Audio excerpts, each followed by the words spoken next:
Hi everybody, Ben Packer coming to you from the old city of Jerusalem, Jerusalem Heritage House with our Packer on the Parsha. This week's Parsha is BeShalach, and the Jewish people are going out of Egypt, thank God. And they're traveling out into the desert, and of course, as we know, the Egyptians chase them. They have Pharaoh has a change of heart again, and they chase the Jewish people. And they come to the sea, and they're trapped in. They have the Egyptians on one side and the sea on the other side.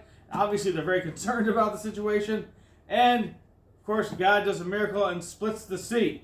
And the Jewish people go into the sea, right? And it says that the water was made a wall on the left and a wall on the right.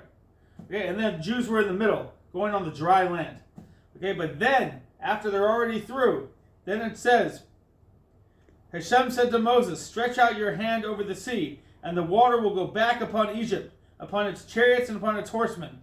Moses stretched out his hand over the sea, and toward morning the water went back to its power as the Egyptians were fleeing toward it. And Hashem churned Egypt in the midst of the sea.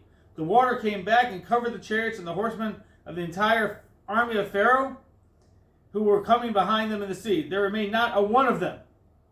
And the children of Israel went on dry land in the midst of the sea. The water was a wall for them on the right and on their left. It's the second time it says it's a wall on their right and on their left.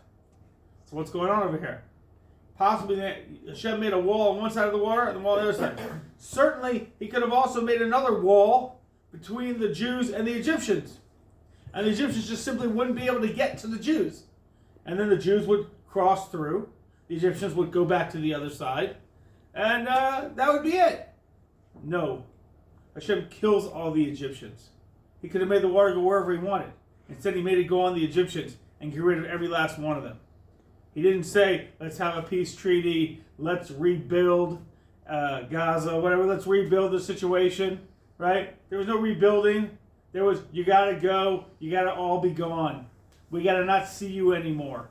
After what you've done, we got to not see you anymore.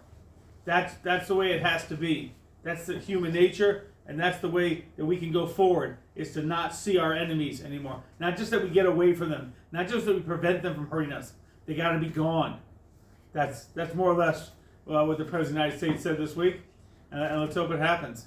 Shabbat Shalom.